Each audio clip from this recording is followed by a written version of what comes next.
کیا آپ جانتے ہیں کہ ایک شخص نے ایفل ٹاور کو 2 بار بیچا اور کبھی پکڑا نہیں گیا؟ 1925 میں پیرس میں جنگ عظیم اول کے بعد فرانس مالی بحران میں تھا۔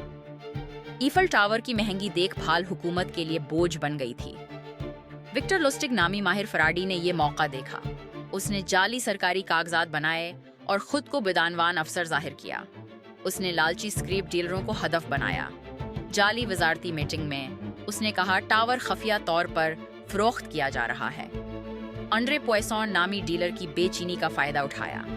مصنوعی جلد بازی پیدا کر کے اس نے دباؤ بنایا۔